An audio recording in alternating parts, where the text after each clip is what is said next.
ജയരാജന്റെ ആത്മകഥാ പ്രസാധനത്തിൽ നിന്ന് DC books പിന്മാറിയേക്കും. ആത്മകഥാ വിവാദത്തിൽ DC ബുക്സിനെതിരെ വക്കീൽ നോട്ടീസ് അയച്ച് CPM നേതാവ് EP ജയരാജൻ നടപടി ഘടിപ്പിച്ച സാഹചര്യത്തിലാണ് ഇത്. DC മാപ്പ് പറയണമെന്നാണ് EP-യുടെ ആവശ്യം. Advocate K. വിശ്വൻ മുഖേന DC ബുക്സ് CEOയ്ക്കാണ് നോട്ടീസ് അയച്ചത്.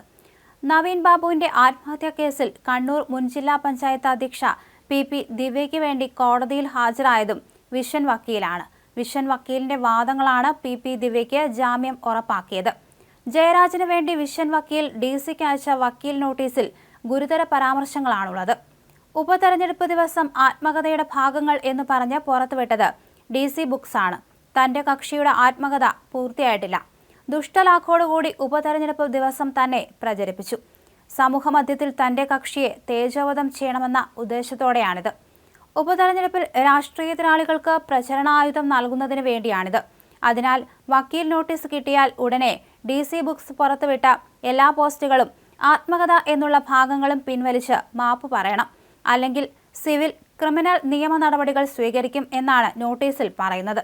അതേസമയം ഇനിയും DC വിവാദത്തിൽ വിശദീകരണം നൽകിയിട്ടില്ല. EP വക്കീൽ നോട്ടീസ് അയച്ച സാഹചര്യത്തിൽ ഇനി DC ബുക്സിന്റെ വിശദീകരണം പുറത്തു വന്നേക്കും.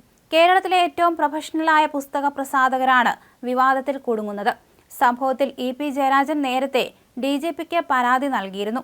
തനിക്കെതിരെ ഗൂഢാലോചന നടത്തി തെറ്റായ വിവരങ്ങൾ പ്രചരിപ്പിച്ചെന്നാണ് ഇമെയിൽ വഴി നൽകിയ പരാതിയിൽ പറയുന്നത്. നിയമോപദേശം തേടിയ ശേഷം കേസെടുക്കുന്നതിൽ പോലീസ് തീരുമാനമെടുക്കും. ഏതായാലും DCക്ക് വലിയ തലവേദനയായി മാറുകയാണ് പുസ്തകം.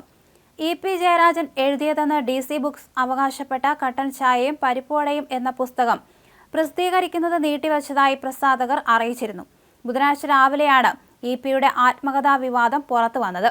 പാർട്ടി തന്നെ കേൾക്കാൻ തയ്യാറായില്ലെന്നും രണ്ടാം പിണറായി സർക്കാർ ദുർബലമാണെന്നും ആത്മകഥയിൽ പറയുന്നതായി റിപ്പോർട്ടുകൾ പുറത്തു വന്നു. പാലക്കാട്ടെ ഇടതുമുന്നണി സ്ഥാനാർത്ഥി സരിനെതിരെയും വിമർശനമുള്ളതായും ആരോപണങ്ങൾ ഉയർന്നു. എന്നാൽ ഈ ആരോപണങ്ങളെ പൂർണ്ണമായും തള്ളി EP രംഗത്തെത്തി. ഇതോടെ നിർമ്മിതിയിലുള്ള സാങ്കേതിക പ്രശ്നം മൂലമാണ് തീരുമാനമെന്നാണ് വിശദീകരിച്ച പ്രസാധന തീയതി DC മാറ്റിവെച്ചത്. ഇതോടെയും വിവാദം തീർന്നില്ല. പോലീസിൽ പരാതിയും വക്കീൽ നോട്ടീസുമായി വിവാദത്തിന് പുതിയ തലം നൽകുകയാണ് EP.